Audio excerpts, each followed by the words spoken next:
The engine's now building up to 7.7 million pounds of All thrust. engines running. Launch commit. Have a liftoff. We have a launch commit and we have a liftoff. The swing arm is moving back. We've cleared the tower. Roger, cleared the tower. Houston is now controlling. Roger, how does it look?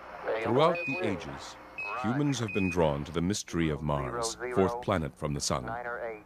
Only recently, with the dawning of the new millennium, has the vision of landing human beings on the surface of the red planet transformed into an ever-nearing potential reality. Contact light. Come on out here and give me a salute. Big Navy salute. Off the ground, before. There we go. Magnificent sight out here. Magnificent desolation.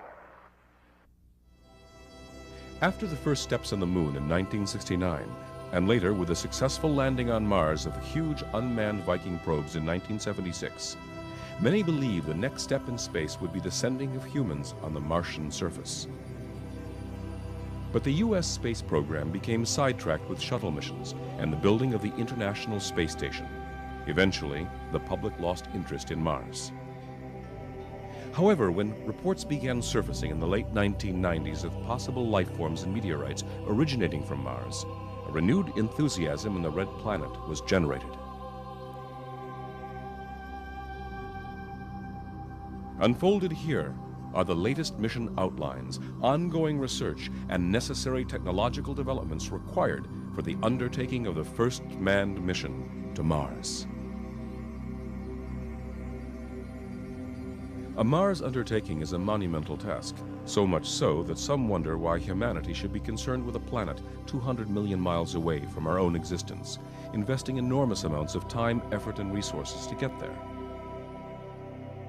For others, however, a Mars mission is a necessary step in the continued search for life beyond Earth.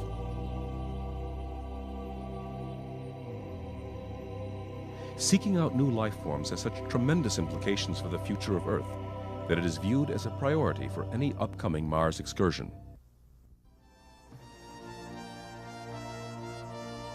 We believe there was water on Mars at one point, and there may still be subsurface water on Mars today.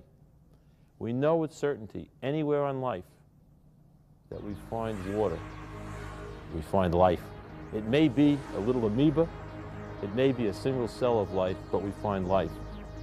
And maybe we could find fossilized life on Mars. This would be an unbelievable breakthrough in human understanding, just to know that at some point in time, life might have existed, even at a very low form, in a place other than Earth. Certainly one of the main themes has to be looking for clues as to the origin and evolution of life in the solar system. That is, looking for fossil evidence on Mars, or bringing pieces of Mars back so we can examine them here on Earth to look for fossil evidence of life that might have evolved on Mars. Looking up near the polar regions where there still is frozen water ice, which may mean that there's a possibility there might be some residue, a life residue from that earlier era. Was there ever life on Mars? If there wasn't, why wasn't there? Because we know Mars was warm and wet at about the same time the Earth was first evolving life. Mars had conditions that could have evolved life as well. And if it did, that means that there are now many broader range of places, a much broader range of places where you can expect to look for life. Maybe we could look for red planets that are smaller and are farther from the sun than the Earth is, for example, and have a chance of there having been life evolve on a much broader range of conditions than just the Earth. So it has profound implications for life in the universe. Many of the key meteorite samples containing what scientists believe is a life form presence were discovered over 100 years ago. Only recently were they determined to have come from Mars. Scientists theorize that a high-speed meteor impacting onto the Martian surface caused thousands of tons of soil and rock to be ejected from the planet. These ejected samples then spent perhaps millions of years in space before finally impacting at various sites here on Earth. In what many believe to be the single greatest discovery in Earth history, scientists from NASA and Stanford University revealed their conclusion that the meteorites contain the remains of Martian life forms. Analyzing a meteorite sample discovered in Antarctica in 1984, the scientists claim that certain structures found in the rock are actually fossils of single-celled organisms, similar to ancient life forms here on Earth. Organic molecules found in the rock are believed to be residue of these life forms. There are, however, many noted scientists that dispute these claims, strongly urging that further research be conducted regarding the search for life on Mars. The Martian meteorites, they are igneous rocks. And also on Earth, there are no forms of life in igneous rocks. Where you find the ancient life on Earth are sedimentary rocks, which were once in form of individual minerals and only compacted later on by temperature and pressure. Those igneous rocks are the wrong samples to look for remnants of life. If we had problems on the ground, we still had a second opportunity. Currently, the debate continues to rage as to whether life existed or still exists on Mars. One of the most compelling questions about Mars is, was there life, and searching for that life. But we don't really know what we're looking for. We can't even come up with a rigorous definition of life. In some sense, when people ask me, how are you going to search for life if you can't define it? The answer is, well, we'll know it when we see it. The controversy over the possibility of life on Mars has served to generate extraordinary public interest in Mars exploration and space in general. I've been talking about this subject for years. It's a great subject and it's a great story. You know, I mean, it's about time that Americans really started taking an interest in it.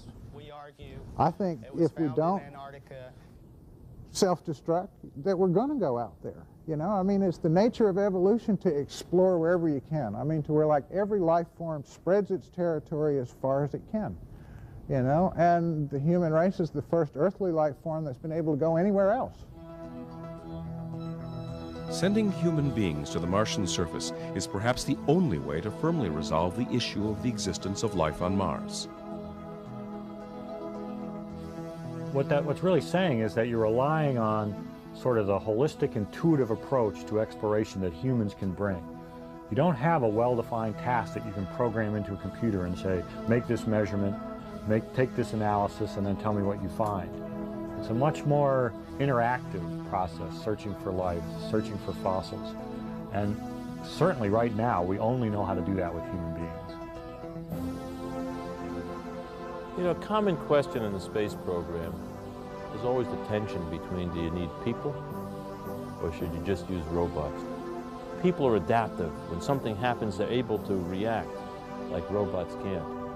They have versatility and flexibility and manual dexterity. So there are things that people could do that robots can't. But we will not send people until it's economical and the potential for scientific or economic benefit is high enough. And that's the approach we're using. Yes, we need people. Yes, we need robots.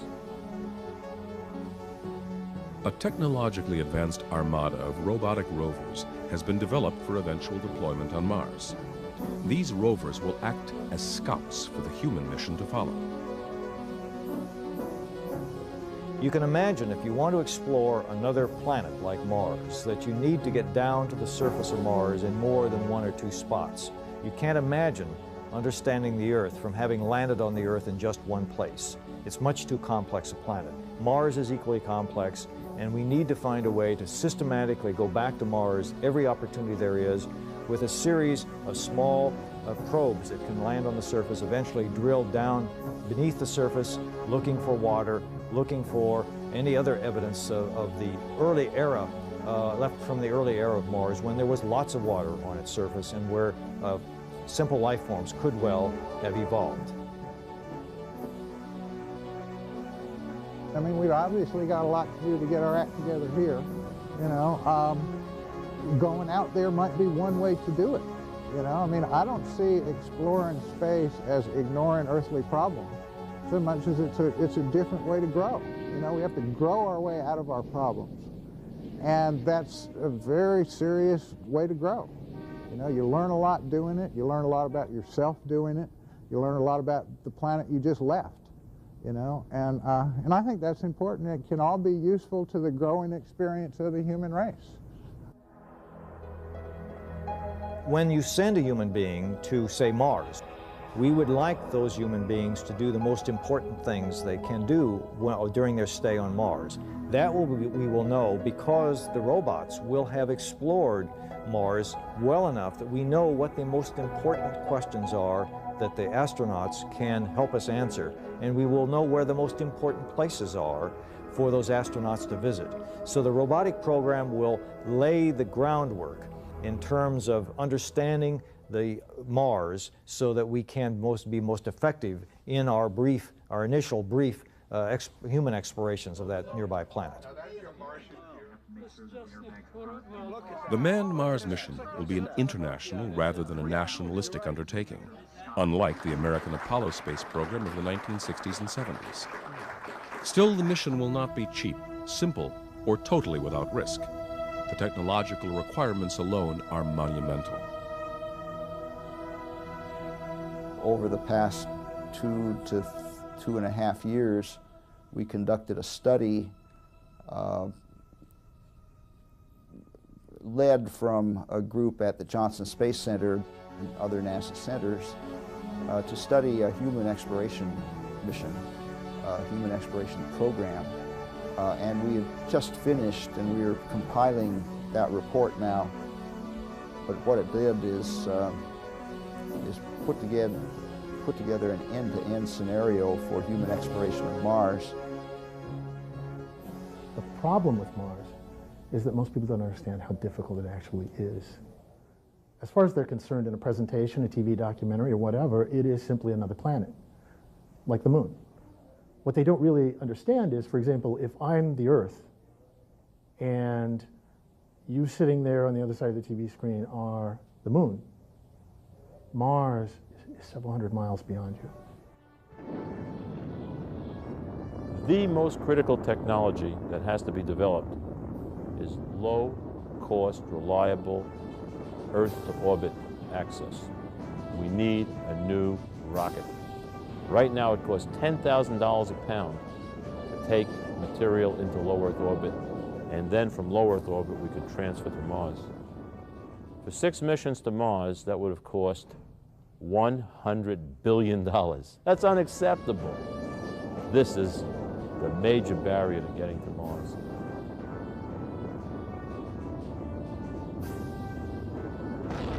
Many scientists and engineers believe that current interplanetary rocket propulsion technology and fuel systems will be unworkable for such a large-scale Mars mission. The next generation of propulsion systems will likely involve ion or fusion reactors utilizing the light element helium-3 as primary fuel. Presently, helium-3 is being tested in laboratory fusion reactors on very small scales for eventual use in small, unmanned spacecraft propulsion systems. Eventually, this technology will be expanded and utilized in large-scale rocket boosters capable of matching the power output of current chemical propulsion systems.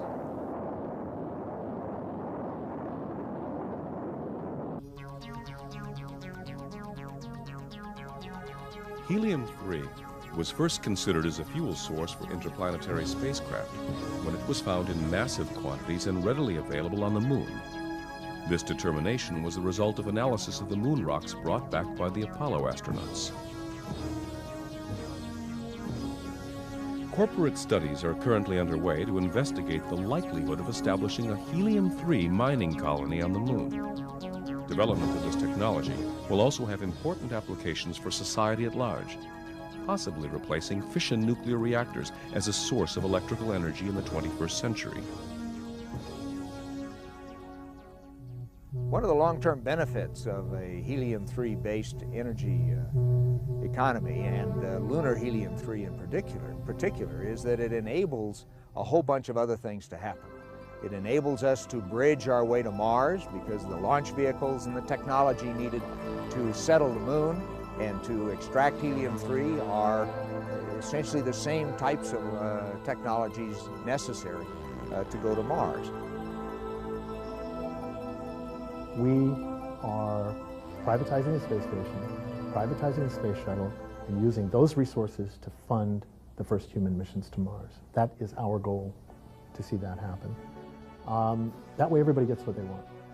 The government gets its big showcase mission to Mars, people who are into Mars get that. Those of us who want to start businesses in the Earth and the Moon system get a chance to do that. It all works together in a wonderful synergy, because if you can use the inspiration of Mars to excite the public, then space in general and space activities in general will rise. Harnessing helium-3 as an energy source not only clears the way for Mars travel, but is an important step in colonizing the Moon as well. The primary byproduct of producing helium-3 on the Moon is hydrogen. And in the course of extracting the helium-3 and hydrogen, you also produce water. Anywhere you produce helium-3 on the Moon through heating up the soil to extract this solar wind gas, you are going to produce hydrogen and water. And those are the essential components for self-sufficiency on the Moon. And indeed may well be the source of fuel and oxygen and water for space travelers to Mars and for the early settlements on Mars. This same technology could be utilized to produce fuel on the Martian surface. As a result, fuel for the return trip to Earth would not have to be stowed as payload on the initial flight to Mars. This subject of extracting rocket propellant from the Mars atmosphere for the return rocket to Earth, it will save enormous amounts of money if we can produce propellant on Mars. It can save effectively half of the mass that you have to launch from Earth to Mars, which means that in general that would save about half of the cost of the mission if you didn't have it. The atmosphere on Mars, however thin, still has carbon dioxide. We can convert that carbon dioxide with a little added hydrogen into methane fuel and oxygen for breathing gases. Perhaps there's water on Mars. We could convert that into a very high energy fuel, hydrogen and oxygen, and we could also have water to drink. We could have oxygen to breathe. For several years, we argued, a group of us argued that closed life support systems that include plants, closed ecological life support systems, would be essential to long-term exploration of Mars or the Moon. And we tried to get people in NASA interested on the engineering side to incorporate those kinds of approaches into the mission design. We need to take seeds with us and not foodstuffs, because foodstuffs are very heavy. So we'd like to be able to learn how to plant foodstuffs on Mars in the Martian soil, in the Martian environment. And then we'd like to figure out how to have what's called a regenerative life support system, so that we could recycle the air we breathe and we could recycle the water we drink, so we don't have to constantly take, so we don't have to take a lot more with us. If we could overcome these issues, we're on our way to Mars.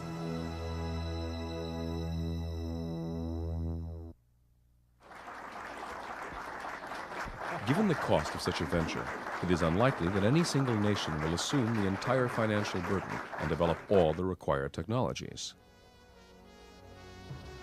Likewise, the makeup of the crew will reflect the international character of the mission.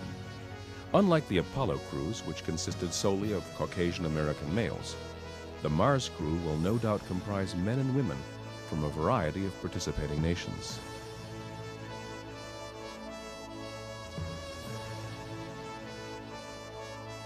The initial manned mission to Mars will involve a crew of 6 to 7 astronauts, 2 of whom will be pilots, with the remainder being engineers, geologists, and medical specialists. These astronauts will most likely undergo training at the International Space Station that is currently under construction, since the crew must adjust to living in space for 2 to 3 years at a time. When we get to human missions, it's almost certain we're going to have an international endeavor, just like International Space Station Alpha. I mean, that's got Europeans, it's got Japanese, it's got Russians, it's got US, and I think that's the way we'll be going to Mars with people. So we're already international and getting more so. The motivation for exploring Mars politically is cooperation, not competition. And cooperation by its nature is not a goal-oriented task, it's a process-oriented task. From a political point of view, what's important is not going to Mars and coming back, but the process of working together to go to Mars. So, in fact, the logic forces you the other way around. The best way to make Mars a beacon of international cooperation is to have the mission take as long as possible. Stretch it out. So I'm actually not optimistic that we're going to go to Mars and anywhere near the rush that we went to the moon. I could foresee a day, perhaps 10 years from now, as early as 10 years from now, where we may want to decide there's a compelling reason to go to Mars because we got the mission cost down to an affordable level, and we see scientific benefit for early human exploration. And these explorations could take place within my working lifetime. So to get ready for possible human expeditions to Mars, we need to find out where are the interesting places to land, where are the safe places to land, where is the resources so that we can start living off the land as soon as possible. And if we can do all that, by about 2018, we hope to be able to field a human mission to Mars. 2018 is a nice time frame because you've got the space station that's going to be operational in a few years. People need to live and work on the space station for a while to see how much zero gravity they can stand, and they need to be able to understand something about partial gravity. You know, Mars is 3/8 of the gravity of the Earth. So by 2018, we ought to have the technical infrastructure in place and a sufficient understanding of Mars so that we know how to send people there.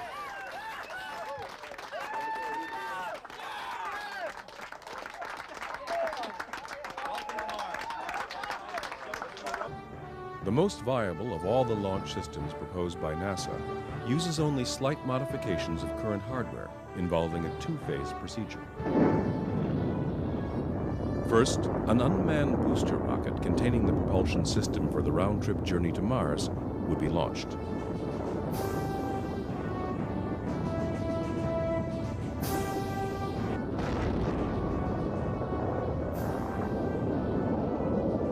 Mark 1 minute 12 seconds, coming up on period of maximum aerodynamic pressure on the vehicle.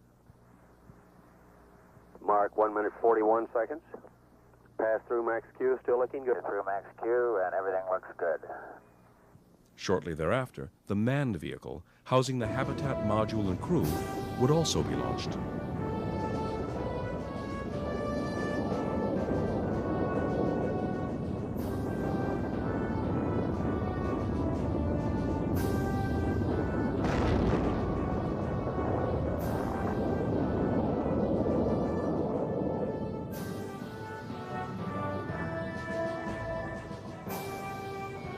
Once in low Earth orbit, the two spacecraft would rendezvous and dock together. Ryan is hanging in there pretty well. She looks great. The same to us. What out now, Houston? Roger, looks like a real smooth join-up.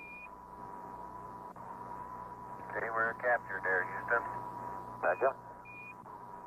Houston, we're hard docked.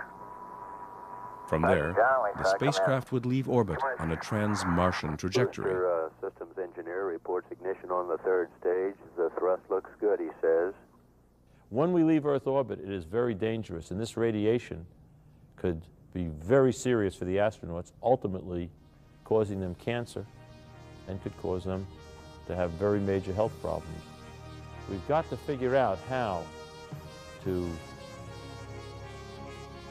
protect the astronauts against these cosmic rays.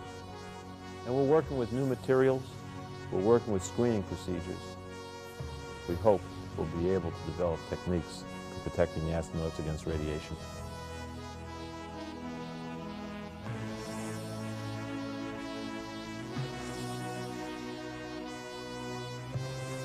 would launch with just enough fuel to get you, say, to the vicinity of the moon, and then be met by a service vehicle, if you will, from the moon that would then resupply your hydrogen, your oxygen, and other materials that you need for the much longer trip to Mars. Yes, the moon can be thought of as a service station in space. You probably would not visit it on your way to Mars, but you would meet supply craft coming from the moon in order to add to your consumables or to what you need for life support, for fuel, for getting into Mars orbit, and so forth.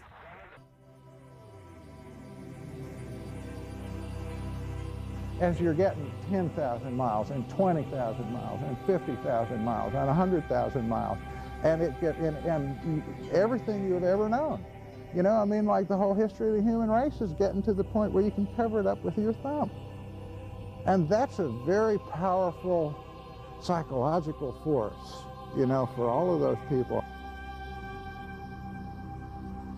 Mars missions are constrained by the planets, by the relation in their orbits of Earth and Mars. You can only go and you can only come back at particular times. You're going for 2.5 or 3 years, and you have to take with you everything that you need, including all of the spare parts or the smarts to fix things that break. So in fact, once you commit to a Mars mission, you're going for 2.5 or 3 years, no matter how long you choose to stay on the surface of Mars. Go for undocking. Okay, retro, go. Fido, go. Guide, go. Control, go. Telcom, go. GNC, go. Ecom, go. Surgeon, go. Capcom, we're go for undocking. Hello, Eagle, Houston, we're standing by, over. As the spacecraft nears Mars, the landing vehicle would separate from the return module, which would remain in Martian orbit. Eagle, Houston, we see you on the steerable, over. Roger, Eagle, undock. Good radar data. We're now in the approach phase. Everything looking good. Altitude 4,200. Houston, you're a go for landing, over. Unique to the Mars mission is the fact that the Roger, landing go for craft will landing. enter the 3,000 atmosphere feet. without assistance from the Earth-based mission 150 control. feet down at 4. This is due to the 15-minute Altitude, communications velocity light. delay caused by the 200 million mile distance 20 feet. between planets. 11 forward, coming down nicely, 200 feet. Landing in 4.5 this manner down. makes the 5.5 maneuver down. exceedingly more difficult than the mission 100 feet, control-assisted 3.5 moon landing down. of Apollo 11. Altitude, velocity As a light. result, success 3.5 or down. failure would 20 depend feet. entirely on the skill of the crew and 11 the forward, spacecraft's coming down computers. Nicely, 200 feet. 4.5 down. 5.5 down. 100 feet, 3.5 down. 9 forward. Okay, 75 feet. Car's looking good. Down a half. From the knowledge gained during the robotic excursions, the landing site for the Mars mission will be determined based on the location most 40 feet down, hospitable for 2.5. human beings. Picking up some dust. Straight shadow. 4 forward, drifting to the right a little. 30 seconds. Forward, drift. Contact light. Okay, engine stop. We copy you down, Eagle. When humans go to Mars, they're definitely going to be stepping into a hostile world. And it's interesting because the reason that they're going is because at one time we think Mars was very much like Earth and has degenerated to the cold world we see today. And they will have to, the humans that go will have to bring a little bubble of Earth with them in this to survive on Mars. They will land on the surface and inhabit a set of facilities that for the most part have been put down before they were actually launched from Earth. So you would send the habitats out, you would send the rovers out, you would send the equipment for producing propellant for the return out before the crew ever left. Deliver it automatically, robotically, have it set up and waiting for the crew to get there. So the crew would come out in their habitat, go down to the surface, have this set of chambers and rovers and suits and such waiting for them. There's been thoughts about whether we should have a national mission to Mars to plant the American flag, or whether we should do it cooperatively with other nations. It'll be very appropriate to work together because science is the domain of the human species. It'll also be an opportunity to cooperate and perhaps not have a variety of flags being planted all over Mars and starting the process all over again where we had war on Earth. As far as what actual astronauts on the surface are going to be doing, I would expect them to be working their way out in concentric circles or spiral, whatever, wider and wider, farther and further away from the base, looking for signs of life at first, looking for different and very interesting geology, those types of things. You're unprepared for visually what everything looks like. I mean, like, there's no sense of scale or distance, you know? I mean, like, even out in the desert, you know, you see a telephone pole a half a mile away, you know? I mean, to where, like, that telephone pole cues you what your distances are. You know, there is no way to tell how far away anything is, you know, to where, like, the angles, you know, I mean, like, the horizon is much closer. So it's a hard place to find your way around, I would think, you know. I can imagine getting lost. Another important consideration in determining a landing site is based on where the crew would most likely find life forms, if they indeed existed, or still exist, on Mars. Geologists, and particularly planetologists, for many, many years have felt very strongly that Mars had a more Earth-like environment in its early history, and that if life was forming on Earth 3.5 to 4 billion years ago, then almost certainly the same processes were occurring on Mars, and that we ought to see evidence of that when we get there.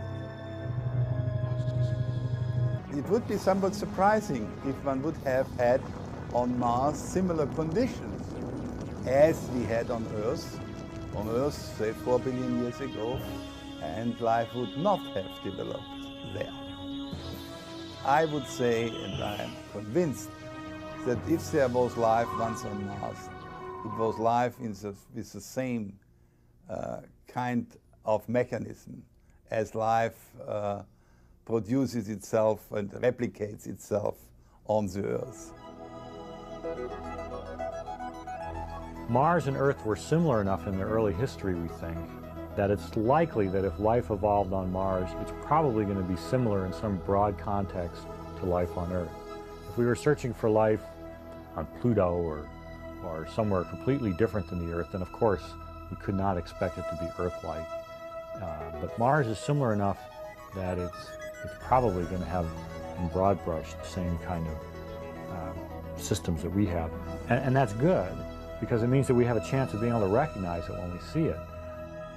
So I think the secret to searching for evidence of life on Mars is to go to ancient lake beds, go to places that are now dry, but at one time had a lake, and to dig down through the sediments in the bottom of those lake beds and look for evidence of organisms that would have lived in that lake.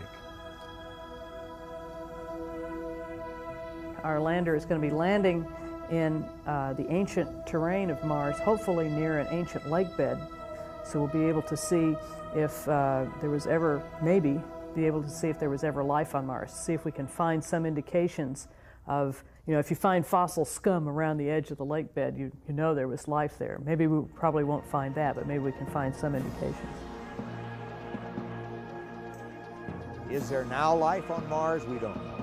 There certainly are potential niches, ecological niches, where life might have evolved as very simple forms of life, might have evolved in order to survive to the present day. We just don't know, and that's one of the things that's going to be exciting about the investigations of Mars. The thin Martian atmosphere allows that the solar radiation, the solar UV, penetrates towards the surface, and in this way sterilizes this everything, kills any possible forms of life. There has been the suggestion that life might have retreated towards certain niches at depths, and so this cannot definitely not be absolutely excluded. The surface of Mars today is much too dry and much too cold for life. The only possibility that we can see now that there might still be life on Mars is if it's living underground in some sort of chamber that's being heated by a volcanic source with ice melting into water and sort of an underground stew that could maintain life. It's possible. We have no evidence that it's there. That'll be something we'll be looking for, but we don't have any direct evidence that it's there yet. They might go hundreds or thousands of kilometers over a couple of week period to study the rocks and to take samples and bring them back, and they'd be able to do some of the analysis on those samples right there on the surface. So if they found something really interesting, they could maybe go back out and look a little bit more to find out what was going on. Given the availability of resources on the planet, the planned establishment of at least a semi-permanent base on Mars is also being researched. An important mission goal will be to assess the possibility of maintaining a long-term human presence on the planet. One of the slogans my organization created in reaction to the Apollo program was "No more flags and footprints." The idea that you would have one or two missions or a series of missions that would be dead ends on Mars is unacceptable to us. In fact, we will fight that politically and in the media. We believe in permanence and settlement. We believe in an orientation. Even if you can't sustain the first two missions, at least you create the infrastructure that can be used later on by those who follow. That's a frontier approach as opposed to a nationalistic, program-oriented approach as we had with Apollo, and we have to do that on Mars. They'll also look at what the resources are that can be utilized. At some point, they will actually start drilling into the surface and seeing whether they can extract water from the subsurface, look for evidence of liquid water down below the permafrost, perhaps drill holes down and try to tap into a water supply, or utilize other ways to extract water from the environment to support the outpost. They'll learn eventually how to make bricks and how to refine the dust to make iron and metals and such. The materials should be there. And so you can imagine that in time, you could derive everything that you needed for living there on the surface from the surface materials. We know there's water because we can see the polar caps. And the water, in fact, when Viking did an analysis, they found that the dirt was full of water. In fact, it was so full of water it saturated their instruments, so we don't know how much water there is. But water has been somehow absorbed into the soil. And so there's water, there's oxygen can be made out of the carbon dioxide in the atmosphere. Oxygen can be gotten out of the rocks because we know they're iron oxide. And so you've got power and oxygen and water and dirt. What else do you need? What we would do for a while is take little factories that we build on Earth and set them up there with their power supplies and let them produce. At least in the beginning and early stages, it's just a few people, so you don't need a lot of factories to do that. In fact, the plant that is necessary to produce the propellant to send a crew of 6 back from Mars is probably not much bigger than an ordinary office desk.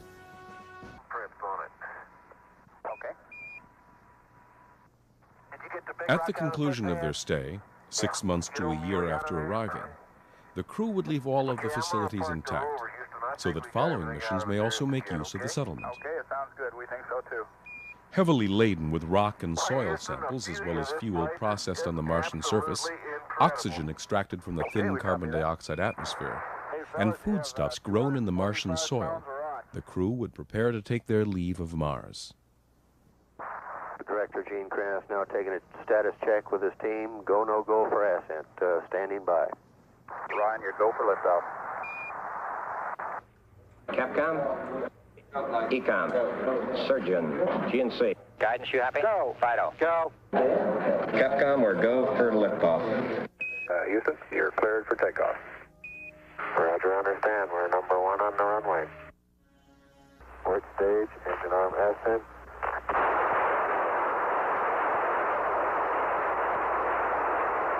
Beautiful.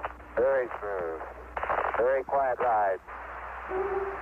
Eagle Houston, going right down the track. Everything's great. Once in orbit, the launch vehicle would perform the delicate task of a rendezvous and docking with the orbiter. This maneuver would likewise be conducted without any assistance whatsoever from mission control.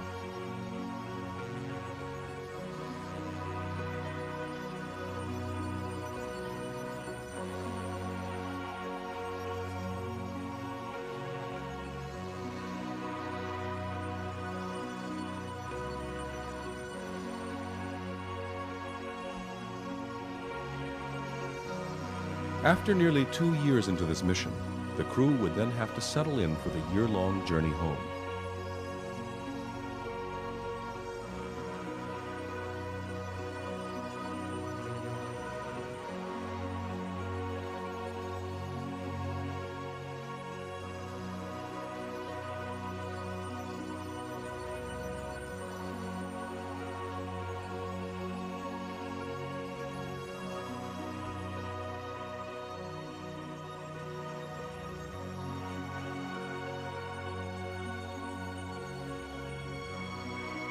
Some scientists believe that the astronauts and Martian rock samples should be delivered to a laboratory on board the International Space Station for a long quarantine prior to returning to Earth.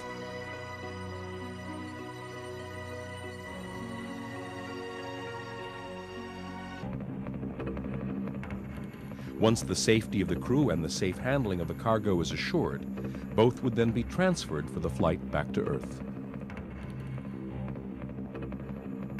When we bring samples back from Mars, we want to be very careful and cautious to make sure that there's nothing in that sample that could be a danger to the biosphere, not just to humans, but to anything. We all seen examples where organisms introduced into a new place where they've never been before have wreaked havoc on the ecosystems there.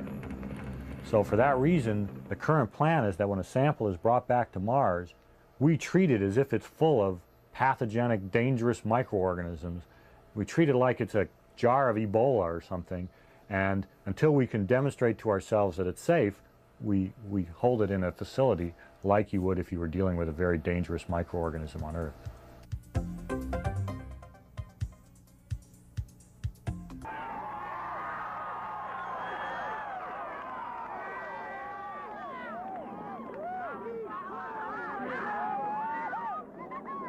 Upon their safe arrival on Earth, these astronauts are likely to receive the biggest hero's welcome since the return of the Apollo 11 moon mission in 1969, when Neil Armstrong and Buzz Aldrin placed the first human footprints on the lunar surface.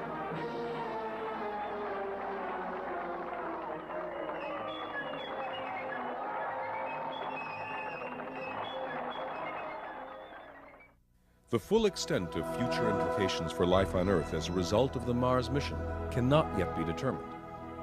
Should life forms be found in Mars rock samples, further expeditions and additional searches for life elsewhere in the universe are sure to follow.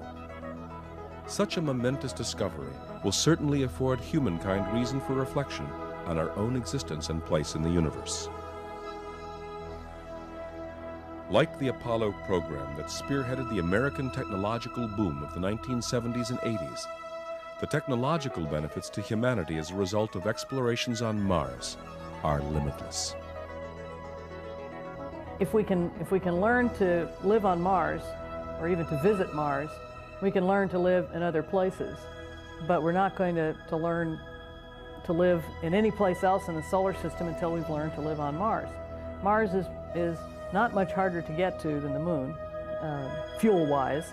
It just takes longer. And Mars has all kinds of resources that the Moon doesn't have.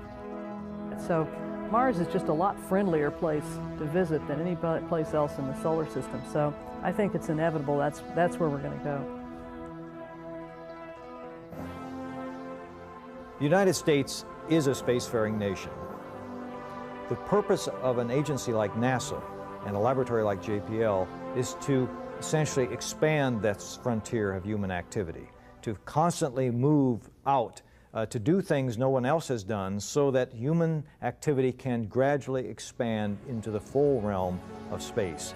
And that is, I think, a very important part of the future of this nation. In the next 500 years, if we don't destroy ourselves, who knows where we'll go? You know, I mean, there's a whole universe out there waiting for us. You know, I mean, I think that, to me, validates the adventure or the journey and our understanding of who we are and our role in the universe. I mean, like, what does this beautiful blue-green globe have to do with all the rest of it? That's real meaningful to me. Right now, we're sending robots to Mars. Well, why are we sending robots to Mars? In my mind, we're sending robots to Mars as scouts. They're going to check it out so that that can be followed by humans. Why are humans going to Mars? Humans are going to Mars to see if it could be a long-term home for life. We're also scouts. We're scouts for the broader phenomenon called life. And ultimately, that will lead possibly to terraforming Mars and putting a biosphere there. And it's important, I think, to think of these as a continuum. Think of them as steps along the way. And the ultimate goal, at least in my mind, is another planet that has life. We now can talk seriously about the settlement of the Moon, where settlements are self-sufficient, and the settlement of Mars, where those settlements are self-sufficient. And indeed, at least the Moon and Mars provide an option for the human species to establish new ecological enclaves elsewhere away from our Earth. The resources almost certainly are there for self-sufficiency. So Mars settlements will indeed be able to take care of themselves over a long haul. But to get things started, the Moon again is the bridge, and the keystone to that bridge is helium-3. That seems to me to be a very important philosophical goal for the human species, as well as one which is extremely exciting to many, many young people. There's a lot of water that has to pass under the bridge. There's no need to make decisions now, but there's certainly a need to dream and think of possibilities. And that's what we're all about at NASA. We're about dreams and visions. And while we undertake a logical sequence to get towards these dreams, we bring back economic benefits and intellectual benefits to make our life richer on Earth. It's not spending money in space, it's enriching life on Earth, and that's what we're all about.